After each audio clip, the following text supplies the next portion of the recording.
ગુજરાતમાં film shooting માટે permission કેવી રીતે મેળવવી?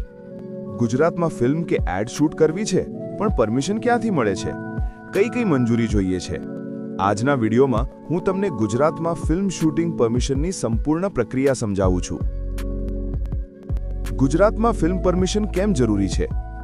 જાહેર સ્થળે શૂટિંગ માટે કાયદેસર મંજૂરી જરૂરી. પોલીસ અને લોકલ ઓથોરિટીનો સપોર્ટ મળે. શૂટિંગ દરમિયાન કોઈ અટકાવ ન થાય.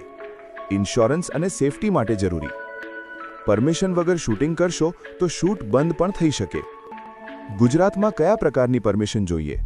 શૂટિંગના લોકેશન પ્રમાણે પરમિશન બદલાય છે. જાહેર રસ્તા, માર્કેટ, સરકારી બિલ્ડિંગ, ઐતિહાસિક સ્થળ, ખાનગી મિલકત, મંદિર, શાળા, હોસ્પિટલ. મુખ્ય પરમિશન કોની પાસેથી મળે છે? Gujarat film development corporation. Film shooting માટે મુખ્ય નોડલ બોડી. સરકારી લોકેશન માટે માર્ગદર્શન આપે.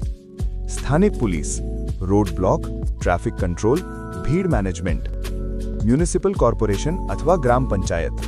જાહેર જગ્યા, લાઇટ, વાહન, જનતા સંચાલન. ખાનગી માલિક, ઘર, ઓફિસ, ફેક્ટરી. લેખિત સંમતિ જરૂરી. પરમિશન લેવા માટે કયા ડોક્યુમેન્ટ જોઈએ?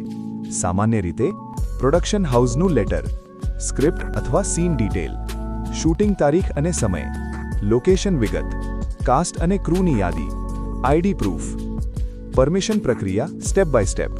લોકેશન ફાઇનલ કરો. જીએફડીસી અથવા લોકલ ઓથોરિટી સંપર્ક કરો. જરૂરી ડોક્યુમેન્ટ સબમિટ કરો. ફી અને શરતો સમજો. લેખિત મંજૂરી મેળવો. શૂટિંગ દરમિયાન પરમિશન કોપી સાથે રાખો. પરમિશન મેળવવામાં કેટલો સમય લાગે? સામાન્ય લોકેશન 3 થી 7 દિવસ. સરકારી અથવા હેરિટેજ લોકેશન 7 થી 15 દિવસ. સમયસર અપ્લાય કરશો તો મુશ્કેલી નહીં આવે. Line પ્રોડ્યુસરનો role. પરમિશન પ્રક્રિયા સરળ બનાવે. લોકલ ઓથોરિટી સાથે સંકલન કરે. સમય અને બજેટ બચાવે. એટલે ગુજરાતમાં શૂટિંગ માટે લાઇન પ્રોડ્યુસર બહુ મહત્વનો છે. સામાન્ય ભૂલો. Avoid this. છેલ્લી ઘડીએ અપ્લાય કરવું. અધૂરા ડોક્યુમેન્ટ. લોકલ લોકો સાથે ગેરવર્તન. પરમિશન શરતોનું ઉલ્લંઘન. ગુજરાતમાં ફિલ્મ શૂટિંગ સરળ છે જો તમે યોગ્ય પ્રક્રિયા અને પરમિશન સાથે કામ કરો તો. જો આ વિડીયો તમને ઉપયોગી લાગ્યો હોય તો લાઇક કરો. ફિલ્મ મેકિંગ અને લાઇન પ્રોડક્શનના રિયલ કન્ટેન્ટ માટે સબસ્ક્રાઇબ કરો. અને કમેન્ટમાં લખો તમે કયા શહેરમાં શૂટ કરવા માંગો છો.